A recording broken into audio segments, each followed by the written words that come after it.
ان کے اخلاص پر ان کے لیے کتنا میدان صاف کر دیا. کہیں تو کمٹمنٹ اتنی گہری ہے کہ بہت لمبے عرصے مشقت برداشت نہیں کرنی پڑی، لیکن اس موقع پر ام سلیم نے کیا کیا ہوگا؟ کیا شوہر کی یاد میں روئی ہوں گی؟ کیا انہوں نے عدت گزاری ہوگی؟ عدت کیسی ہوگی؟ وہ ان دنوں میں کیا کرتی ہوں گی؟ ابھی تو حکم نہیں آیا تھا نا مشرکین کے ساتھ نکاح، ابھی تو جائز تھا. کیا ام سلیم شوہر کے جانے کے بعد مطمئن ہو گئی ہوں گی یا پریشان ہو گئی ہوں گی؟ آپ اس کا اندازہ ان کے آئندہ حالات سے لگا سکتے ہیں. سیدہ ام سلیم کو جب اپنے شوہر کے قتل کا پتہ چلا تو بڑا صدمہ ہوا. باوجود اس کے کہ سیدہ کے اسلام قبول کرنے کی وجہ سے وہ ان کے ساتھ اچھا سلوک نہیں کرتا تھا، صدمہ اس بنا پر تھا کہ اس نے اپنے شوہر کے ساتھ ایک چھت تلے بہت سال گزارے. تو یہ کتنی سادہ فطری زندگی ہے، یہ صدمہ ہونا بڑا نیچرل ہے. پھر سیدہ ام سلیم نے شفقت بھرے انداز میں اپنے یتیم بیٹے انس کی طرف دیکھتے ہوئے کہا، جب تک میرا دودھ پینا چاہے گا میں اسے دودھ پلاؤں گی، جب میرا بیٹا انس مجھے اجازت دے گا تو میں شادی کروں گی. یہ بات آج کے معاشرے میں عجیب لگتی ہے کہ کوئی عورت یہ کہے کہ میرا بیٹا مجھے اجازت دے گا تو میں شادی کروں گی. لیکن عربوں کے یہاں ایک عورت کیوں یہ بات کہتی ہے؟ کیونکہ عربوں کے یہاں عورت کی دوسری شادی یہ ایک ایسا معاملہ ہے جس کو وہ جلد از جلد انجام دینا چاہتے تھے. ایسا نہیں تھا کہ خواتین کل بے نکاحی بیٹھی رہیں، اور ایسا آج بھی نہیں ہے. وہاں کوئی عورت فارغ نہیں رہتی، یعنی یوں نہیں ہے کہ بڑی عمر کی ہو جائے اور پھر شادی نہ ہو، یا یہ ہے کہ کوئی عورت بیوہ ہو جائے یا طلاق یافتہ اور یوں ہی بیٹھی رہے. اس سوسائٹی میں خواتین کی اس ذمہ داری کو بڑی لگن کے ساتھ لوگ پورا کرتے، اور کسی کو بھی دوسرا تیسرا چوتھا نکاح کرتے ہوئے کوئی آر محسوس نہیں ہوتی، اور گھر والے بھی رکاوٹ نہیں بنتے، ایون بیویاں بھی رکاوٹ نہیں بنتی، کیونکہ ذہنی طور پر اللہ کے حکم کو قبول کر لیا نا، یہ اللہ تعالیٰ کا حکم ہے. اور شوہر بھی انصاف کرتے ہیں. اس وقت سیدہ ام سلیم کی عقل و دانش نے انہیں اس بات کی طرف رہنمائی کی کہ وہ اسے اللہ کے رسول کی خدمت میں لے جائیں، آپ سے التجا کریں کہ اسے اپنا غلام بنا لیں تاکہ وہ رسول اللہ کے علم سے سیراب ہو اور آپ کے علاوہ ہر کسی سے بے نیاز ہو جائے. جب رسول اللہ نے سیدہ ام سلیم کی خواہش کے مطابق ان کے بیٹے کو اپنی خدمت کے لیے قبول کر لیا تو اس کامیابی پر سیدہ ام سلیم کو کتنی خوشی ہوئی ہوگی. بخاری میں ہمیں یہ روایت 6368 اور 69 نمبر پر ملتی ہے، مسلم میں یہ روایت 2480 اور 81 نمبر پر ملتی ہے. پھر جب ابو طلحہ نے انہیں نکاح کا پیغام دیا، اس وقت تک سیدہ اپنے بیٹے کے بارے میں فیصلہ کر چکی تھی، یعنی رسول اللہ صلی اللہ علیہ وسلم کو دے چکی تھی کہ رسول اللہ کی خدمت کرے گا. ابو طلحہ نے جب انہیں نکاح کا پیغام دیا تو ان کا خیال تھا کہ ام سلیم مالدار ہونے کی وجہ سے انکار نہیں کریں گی. تو ام سلیم نے کس چیز کو پسند کیا؟ کیا ابو طلحہ وہ مہر انہیں دے سکے؟ ایک دن ابو طلحہ نے سیدہ ام سلیم کے دروازے پر دستک دی. ام سلیم کے بیٹے انس بن مالک نے دروازہ کھولا، اس نے اندر آنے کی اجازت طلب کی، اسے اجازت دے دی گئی. اس نے دوران گفتگو شادی کی پیشکش کی تو سیدہ ام سلیم نے فرمایا، آپ جیسے شخص کو مسترد تو نہیں کیا جا سکتا، لیکن صورتحال یہ کہ آپ ایک مشرک شخص ہیں، میرے لیے مناسب نہیں کہ میں کسی مشرک کے ساتھ شادی کروں. ابو طلحہ انصاری نے کہا، ام سلیم آپ جتنا چاہیں گی میں آپ کو مہر میں سونا چاندی دینے کے لیے تیار ہوں. سیدہ نے جواب میں کہا، میرا مہر اسلام ہے، اگر آپ اسلام قبول کر لیں تو میں آپ کے ساتھ شادی کر لوں گی. آپ کے مسلمان ہونے کی صورت میں مہر کے لیے کسی اور چیز کا مطالبہ نہیں کروں گی.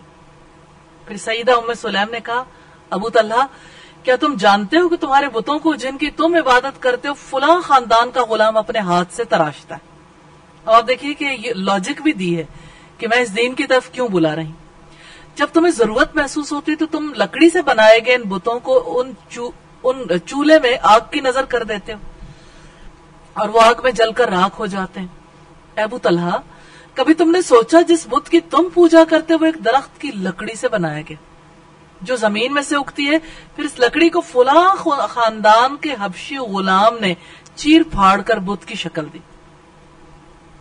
ابو طلحہ نے کہا بات تو تمہاری سچ ہے، ہوتا تو ایسا ہی ہے۔ سیدہ ام سلیم نے فرمایا اے ابو طلحہ کیا تمہیں حیا نہیں آتی کہ تم ایک لکڑی کو سجدہ کرتے ہو جو زمین سے اگتی ہے، پھر اسے ایک حبشی غلام چیر پھاڑ کر بت کی شکل دیتا۔ ابو طلحہ خاموش ہو گیا، کوئی جواب نہ دے سکا، اس نے گردن جھکا لی۔ ام سلیم نے کہا اگر تم کلمہ شہادت پڑھتے ہوئے دائرہ اسلام میں داخل ہو جاؤ تو میں آپ کے ساتھ شادی کرنے کے لیے بخوشی تیار ہوں۔ ابو طلحہ نے کہا مجھے سوچنے کا موقع دیجیے۔ ابو طلحہ اٹھ کر اپنے گھر چلے گئے، غور و فکر کیا، پھر سیدہ ام سلیم کے پاس آ کر بلند آواز سے پکار اٹھا اشہد ان لا الہ الا اللہ وان محمد رسول اللہ، میں نے اسلام قبول کر لیا۔ اے ام سلیم میں نے تمہارا مطالبہ مان لیا، کیا تم خوش ہو؟ وہ کہنے لگی ہاں۔ پھر انہوں نے اپنے بیٹے انس بن مالک سے کہا کہ تم ابو طلحہ انصاری کے ساتھ میری شادی کا اہتمام کرو، یعنی اب اپنے بیٹے سے ہی کہا تھا، بیٹے کی محبت دیکھیے، پھر بیٹے سے ہی کہا کہ تم اس کا انتظام کرو گے۔ اور یہاں سے یہ بات اچھے طریقے سے دیکھنے والی ہے کہ ام سلیم اگر ایک غیر مرد سے گفتگو کر رہی ہیں تو ان کے درمیان ان کا بیٹا موجود ہے، بھلے سے وہ عمر میں کم سن تھا لیکن بیٹے کی موجودگی میں بات چیت کر رہی، اور یہ ایک بھلا طریقہ ہے۔ پیغام کوئی مرد بھی کسی عورت کو دے سکتا ہے جبکہ عورت جو ہے وہ پہلے شوہر سے فارغ ہو چکی ہو یا بیوہ ہو چکی ہو، لیکن پیغام دینے کے لیے یعنی چھپی آشنائیاں اور خفیہ طریقے اختیار کرنا مناسب نہیں۔ یہ کتنا معقول طریقہ ہے، اور ام سلیم نے اسلام قبول کرنے کے بعد اسی طرح سے الحمدللہ اللہ تعالیٰ کی حدود و قیود کا خیال رکھا۔ رسول اللہ صلی اللہ علیہ وسلم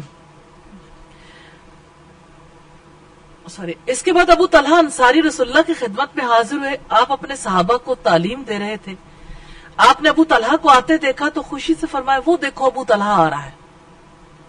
اس کی دونوں آنکھوں کے درمیان اسلام کی چمک اور روشنی محسوس ہو رہی ہے۔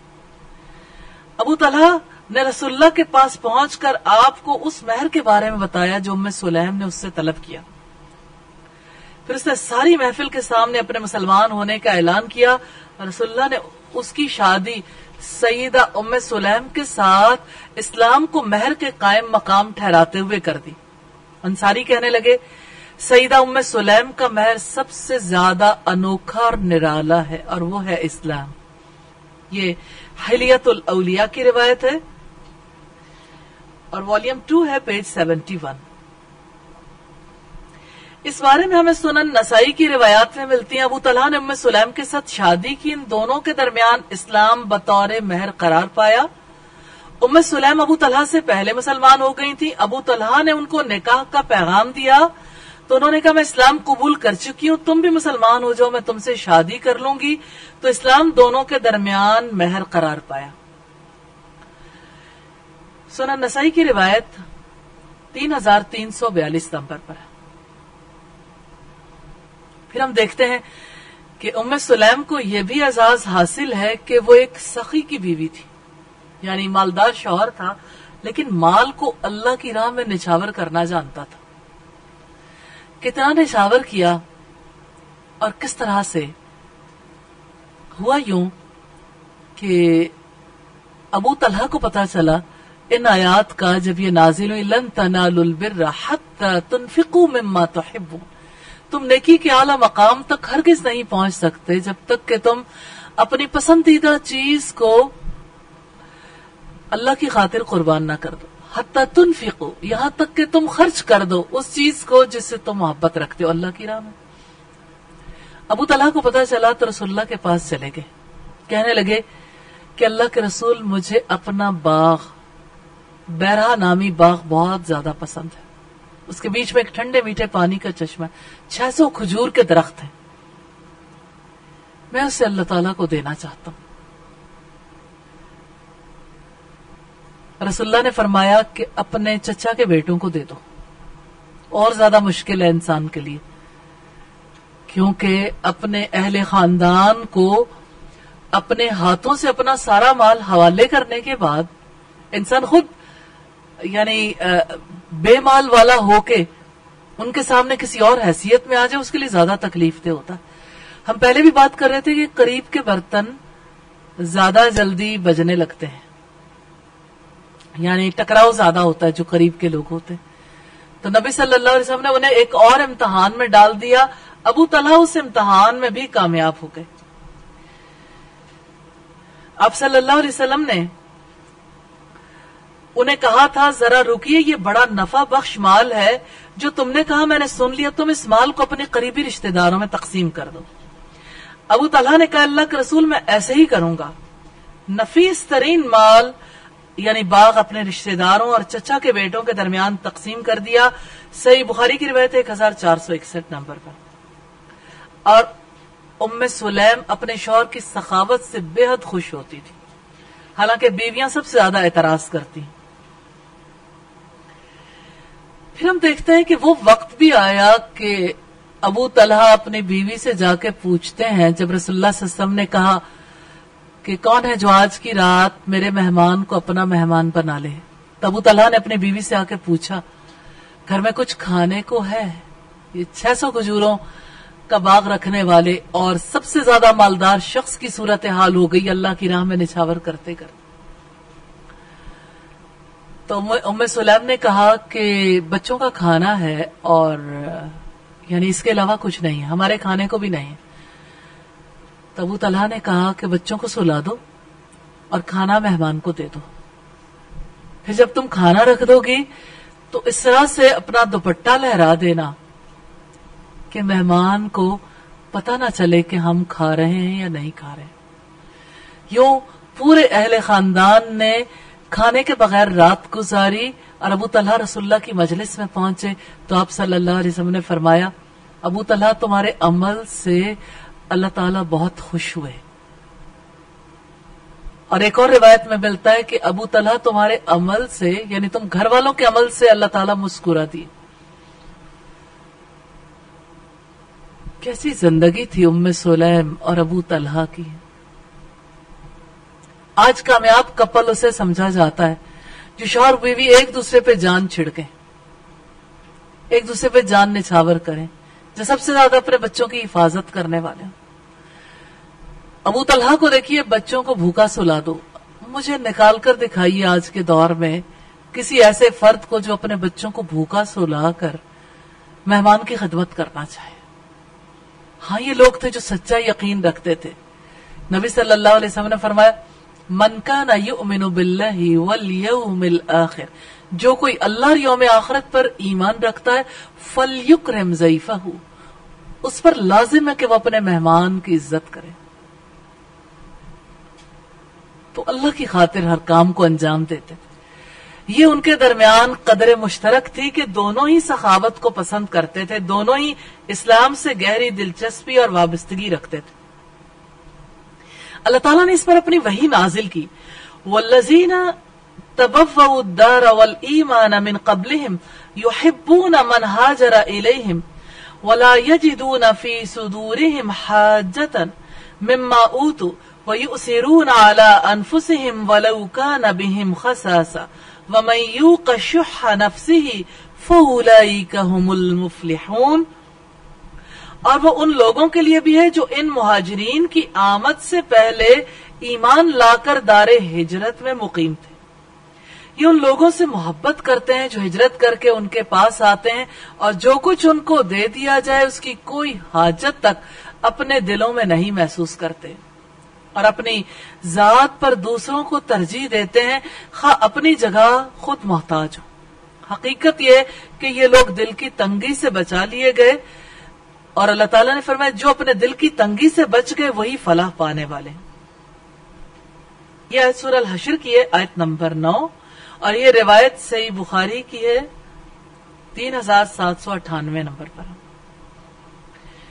پھر ہم سیدہ کے بھائی کے حوالے سے بھی خاص بات دیکھتے ہیں کہ یہ اندازہ ہوتا ہے کہ ایک انسان کیسے کنبے قبیلے سے تعلق رکھتا ہے۔ امام بخاری نے سیدنا انس بن مالک کے حوالے سے روایت نقل کی ہے کہ نبی کریم صلی اللہ علیہ وسلم مدینہ منورہ میں ام سلیم کے گھر کے علاوہ کسی گھر میں تشریف نہیں لے جاتے تھے.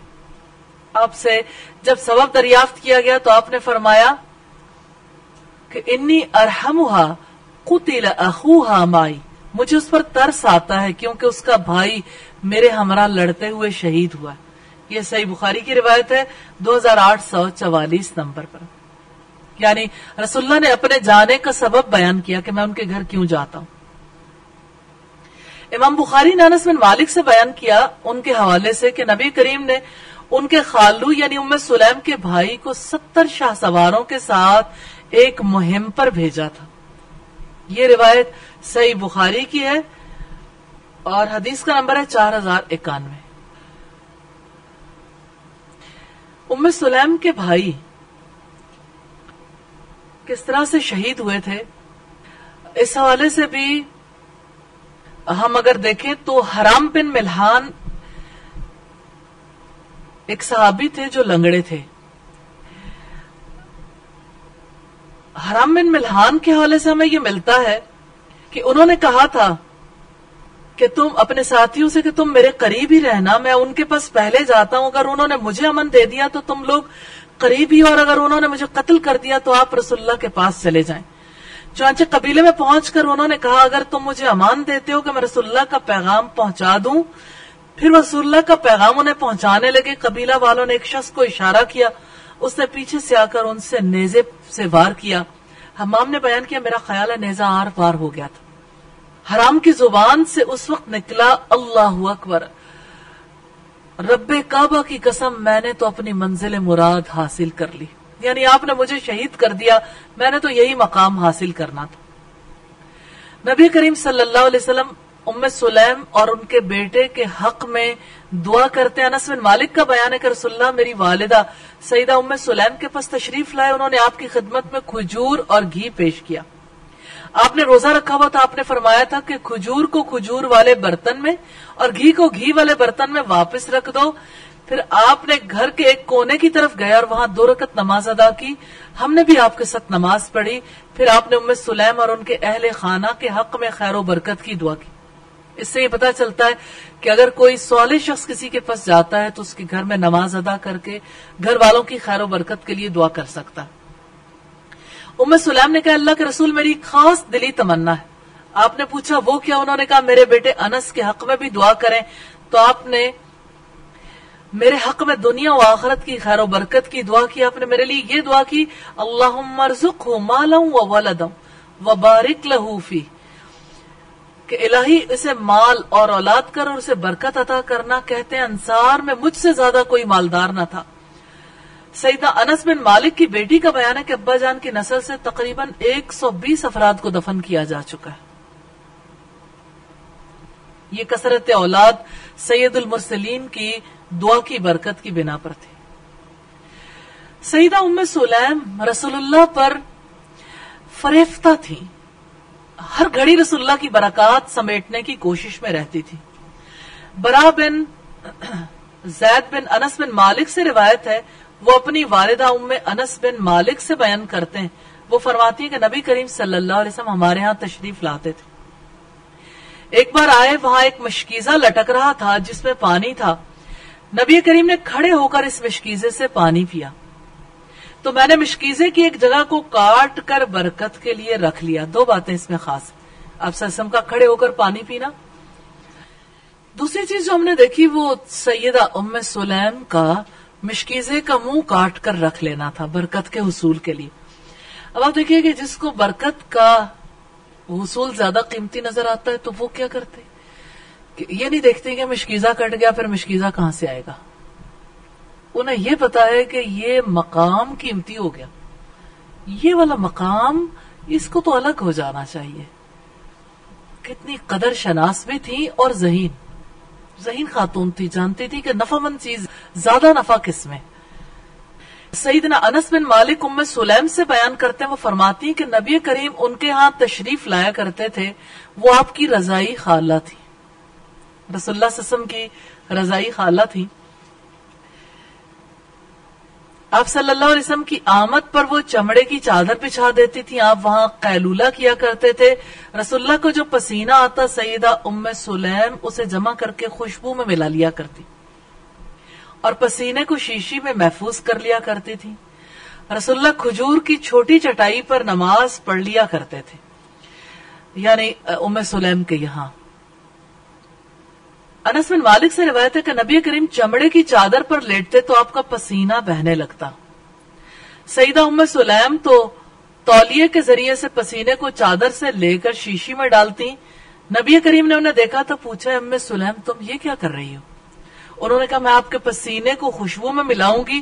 یہ سن کر نبی صلی اللہ علیہ وسلم ہنس پڑے اور انہیں ایسا کرنے سے منع نہیں کیا. اس سے پتا چلتا ہے کہ یعنی یہ ایک جائز امر ہے، اختیار کیا جا سکتا تھا. سیدنا انس بن مالک کا بیان ہے، وہ فرماتے ہیں کہ نبی کریم ام سلیم کے گھر تشریف لائے. وہ اس وقت گھر میں موجود نہیں تھی، اور یہ روایت بھی اسی حوالے سے ہے کہ آپ صلی اللہ علیہ وسلم کا پسینہ جو ہے جب انہوں نے نچوڑ لیا تو ام سلیم سے جب آپ نے پوچھا یہ کیا کر رہی ہے تو انہوں نے جواب دیا اللہ کے رسول ہمیں امید ہے یہ ہمارے بچوں کے لیے باعث برکت ہوگا. آپ نے فرمایا ٹھیک ہے، یعنی ٹھیک ہے آپ استعمال کر سکتی ہو. سیدہ ام سلیم کو نبی صلی اللہ علیہ وسلم کی بہت سی برکات نصیب ہوئی. آپ صلی اللہ علیہ وسلم کی خدمت اقدس میں وقتاً فوقتاً تحائف بھیجتی تھی. آپ کو اپنے ہاں کھانے پر مدعو کیا کرتی تھی. زیارت کے اوقات میں وہ رسول اللہ کی برکات سے مستفید ہوتی تھی. اب 3 باتیں ہمیں نظر آتی ہیں. قربت کی راہیں، آپ صلی اللہ علیہ وسلم کے ساتھ ان کے تعلق کے حوالے سے پہلی چیز ہم دیکھتے ہیں کہ آپ کی خدمت میں تحائف بھی بھیجتی تھی، شرماتی نہیں تھی، جو چیز موجود ہوتی تھی بھیج دیتی تھی. دوسرے آپ کو کھانے پر مدعو کرتی تھی. تیسرے آپ صلی اللہ علیہ وسلم جب ان کے گھر پر تشریف لاتے تھے اس وقت پہ پھر انہیں برکتیں نصیب ہوتی تھیں. رسول اللہ بھی ان کے گھر پہ جایا کرتے تھے. نظر بن انس سیدنا انس بن مالک سے بیان کرتے ہیں، وہ کہتے ہیں میری والدہ ام سلیم نے مجھے فرمایا نبی کریم کے پاس جاؤ، آپ کی خدمت میں عرض کرنا اگر ہو سکے تو ہمارے پاس دوپہر کا کھانا کھا لیں. سیدنا انس بیان کرتے ہیں میں رسول اللہ کی خدمت میں حاضر ہوا اور اپنی والدہ کا پیغام آپ کو دیا. آپ نے فرمایا کیا جو لوگ میرے پاس اس وقت موجود ہیں وہ بھی کھانے کے لیے آ جائیں؟ میں نے کہا ضرور آئیں. یعنی یہ انس ہیں. تو آپ نے وہاں موجود صحابہ کرام کو فرمایا اٹھو آپ سب کی ام سلیم کے گھر کھانے کی دعوت. سیدنا انس فرماتے ہیں میں جلدی سے گھر آیا، اپنی والدہ سیدہ ام سلیم سے ملا. میں گھبرایا ہوا تھا کیونکہ رسول اللہ کے ساتھ اور بھی بہت سے افراد کھانے کے لیے آ رہے تھے. والدہ نے مجھ سے پوچھا انس کیا کر کے آئے ہو؟ اتنی ہی بات تھی کہ رسول اللہ گھر میں تشریف لے آئے. آپ نے آتے ہی میری والدہ سے پوچھا کیا تیرے پاس گھی ہے؟ انہوں نے کہا ہاں میرے پاس ایک ڈبہ ہے، اس کے ساتھ تھوڑا سا گھی لگا ہوا ہے، یعنی کہیں سائڈوں پہ لگا ہوگا. آپ نے فرمایا وہ ڈبہ میرے پاس لے آؤ. فرماتی ہے میں نے وہ ڈبہ آپ کی خدمت میں پیش کر دیا. آپ نے اس کا ڈھکن کھولا، پھر آپ نے یہ فرمایا اللہم اعظم فیہ البرکہ، الہی اس میں بہت زیادہ برکت عطا فرما دے. پھر آپ نے فرمایا اس ڈبے کو الٹا دو. میں نے اسے الٹا دیا. نبی کریم صلی اللہ علیہ وسلم بسم اللہ پڑھتے ہوئے اس ڈبے سے گھی نچوڑنے لگے. میں نے اس سے ایک ہنڈیا بھر لی. برکت. اس گھر میں جو کھانا تیار کیا گیا اسے تقریباً 80 افراد نے کھایا. پھر بھی بچ گیا تو رسول اللہ نے بچا ہوا کھانا سیدہ ام سلیم کے سپرد کرتے ہوئے فرمایا یہ خود بھی کھاؤ، پڑوسیوں کو بھی کھلاؤ. اس سے ایک اور بات پتا چلتی ہے، ایک تو رسول اللہ کی برکت، لیکن رسول اللہ صلی اللہ علیہ وسلم نے اس پر اکتفا نہیں کیا کہ اب اتنے افراد کو کھلا دیا تو بس کافی ہو گیا. اب جو باقی بچا اس کے بارے میں بھی کہا پڑوسیوں کو بھی دینا. یہ آپس کی محبت کو رواج دینے والے کام. اللہ تعالیٰ ہم سب کو توفیق عطا فرمائے. رسول اللہ کی یہ برکت آپ کے فیض بے پایاں کا ایک قطرہ ہے. آپ کی حیات مبارکہ میں صحابہ کرام مستفید ہوتے رہے اور یہ رحمت آج تک ہم پر سایہ فگن ہے. اللہ تعالیٰ اس نعمت کو ہمیشہ کے لیے ہمارے سروں پر سایہ رحمت بنائے رکھے. ہمیں توفیق عطا کرے کہ ہم رسول اللہ کی سنت کو پوری مضبوطی سے تھامے رکھیں. پھر نبی صلی اللہ علیہ وسلم ام سلیم کا اکرام کیا کرتے تھے. عبداللہ ابن عباس سے یہ خبر سنے گی. وہ کہتے ہیں کہ رسول اللہ نے ایک انصاری خاتون سے فرمایا. عبداللہ ابن عباس نے اس خاتون کا نام لیا تھا لیکن میں اس کا نام بھول گیا ہوں. آپ نے ان سے فرمایا ہمارے ساتھ حج کرنے سے آپ کو کس چیز نے روکا؟ اس نے کہا ایک اونٹ پر میرا خاوند یعنی میرا شوہر اور اس کا بیٹا سوار ہو کر گئے اور ایک اونٹ ہمارے لیے چھوڑا ہے جس پر ہم پانی وغیرہ لاد کر لاتے ہیں. آپ نے فرمایا جب رمضان ہو تو عمرہ کرنا کیونکہ رمضان میں عمرہ حج کے برابر ہوتا ہے. یہ روایت صحیح بخاری کی کتاب العمرہ میں ہے 1782 نمبر پر. آپ نے یہ حدیث بار بار سنی ہوگی اور آپ نے اس خاتون کے بارے میں بھی ضرور پڑھا ہوگا نام کے بغیر کہ ایک خاتون نے یہ کہا تھا کہ میرا شوہر اونٹ ساتھ لے گئے. ہمارے پاس 2 اونٹ تھے, ایک ساتھ لے گئے اور ایک پر میرا شوہر اور میرا بیٹا گیا اور دوسرے پر ہم پانی بھر کر لاتے ہیں. تو آپ صلی اللہ علیہ وسلم نے جس کو خوشخبری دی تھی وہ خوشخبری صرف سیدہ ام سلیم تک نہیں رہی. سیدہ ام سلیم کی برکت آج تک کے لوگوں کے لیے کتنی بڑی تعداد میں لوگ فائدہ اٹھاتے ہیں. رمضان میں کتنے لوگ عمرہ کرنے کے لیے ترستے ہیں, کتنے لوگ ہیں جو پہنچتے. ہر ایک اس خوشخبری کا مصداق بنتا ہے جس کا آغاز ام سلیم کی وجہ سے ہوا. ام سلیم کو رسول اللہ نے تسلی دی تھی کہ رمضان میں عمرہ کر لینا اس کا ثواب میرے ساتھ حج کے برابر ہوگا, اور آئندہ سارے امتیوں کو یہ احساس مل گیا. تو یہ سیدہ ام سلیم کی محبت بھی تھی, ان کا اخلاص بھی تھا, اور پھر قربانیاں شوہر کو بھیج دیا, اکٹھے جا نہیں سکتے تھے اور سارا مال اللہ کی راہ میں لٹاتے تھے دونوں. پھر فقر میں بھی کتنے اطمینان سے رہتی ہیں. ایک اور خاص واقعہ جس کے بارے میں آپ سب جانتے ہیں, سیدنا انس بن مالک بیان کرتے ہیں, سیدہ ام سلیم کے بارے میں فرماتے ہیں کہ وہ نبی کریم کی ازواج مطہرات کے ساتھ محو سفر تھے. اونٹنیوں کو ایک ہدی خان چلا رہا تھا. رسول اللہ نے فرمایا یا انجشا رویدک بالقواریر, اے انجشا آہستہ آبگینے نازک ہیں. یعنی اوپر جو سواریاں ہیں وہ بہت نازک ہیں, جیسے کانچ کی حفاظت کرتے ہیں گلاس ہینڈل وتھ کیئر. تو رسول اللہ نے فرمایا یا انجشا رویدک بالقواریر. تو سیدہ ام سلیم کی کتنی کیئر کرتے تھے رسول اللہ صلی اللہ علیہ وسلم کہ اے انجشا اونٹنیوں کو آہستہ چلاؤ, اس پر خواتین سوار ہیں. یہ روایت مسند احمد کی ہے اور یہی روایت ہمیں نسائی میں بھی ملتی ہے 530 نمبر پر. بخاری میں سیدنا انس بن مالک کا بیان ہے, وہ فرماتی ہیں میری والدہ حالت حمل میں اونٹنی پر سوار تھیں جسے نبی کریم صلی اللہ علیہ وسلم کا غلام انجشا ہانک رہا تھا. نبی کریم نے اس سے فرمایا یا انجشا رویدک بالقواریر, اپنی سواری کو آہستہ چلاؤ, آبگینے نازک ہیں, یعنی خواتین اس پر سوار ہیں. رسول اللہ صلی اللہ علیہ وسلم نے ان کی حالت حمل کا لحاظ رکھتے ہوئے خصوصی طور پر یہ بات کہی تھی. سیدہ ام سلیم کے ہاں ابو طلحہ سے ایک خوبصورت بیٹا پیدا ہوا جس کا نام انہوں نے ابو عمیر رکھا. رسول اللہ اس بچے سے محبت کرتے تھے. ام سلیم اور ابو طلحہ دونوں بہت مانوس تھے بچے سے, اور ابو طلحہ اس کے لیے ایک چھوٹا سا پرندہ لائے جس کے ساتھ وہ کھیلا کرتا تھا. وہ پرندہ اچانک مر گیا. ابو عمیر کو اس پرندے کے مرنے کا بہت صدمہ تھا. ثابت رضی اللہ تعالی عنہ سیدنا انس بن مالک کے حوالے سے بیان کرتے ہیں, وہ فرماتے ہیں کہ رسول اللہ ہمارے پاس تشریف لاتے تھے. میرا چھوٹا بھائی تھا جس کا نام عمیر تھا, اس کے پاس ایک چھوٹا پرندہ تھا جس کے ساتھ وہ کھیلا کرتا تھا, وہ مر گیا. نبی کریم نے فرمایا یا ابا عمیر ما فعل النمیر, کہ اے ابو عمیر تمہارے چھوٹی چڑیا نے تمہارے پرندے کو کیا ہوا. یعنی نبی صلی اللہ علیہ وسلم اس سے محبت کے ساتھ پوچھا کرتے تھے. اس سے رسول اللہ صلی اللہ علیہ وسلم کی بچوں کے ساتھ شفقت کا پتہ چلتا ہے کہ آپ بچوں کے لیول پر آ کر ان سے بات کیا کرتے تھے. سیدہ ام سلیم کو ذہانت و فطانت میں امتیاز اور منصوبہ سازی میں کمال حاصل تھا. یہ ان کے منصوبے ہی تھے کہ رسول اللہ صلی اللہ علیہ وسلم بار بار ان کے گھر آتے تھے. امام مسلم نے اپنی کتاب میں ثابت رضی اللہ تعالیٰ عنہ اور انہوں نے انس بن مالک رضی اللہ تعالیٰ عنہ کی روایت نقل کی ہے. کہتے ابو طلحہ کا بیٹا جو ام سلیم سے تھا وہ فوت ہو گیا. ام سلیم نے اپنے گھر والوں سے کہا تم ابو طلحہ کو بیٹے کی وفات کے بارے میں نہ بتانا، میں خود اسے بتاؤں گی.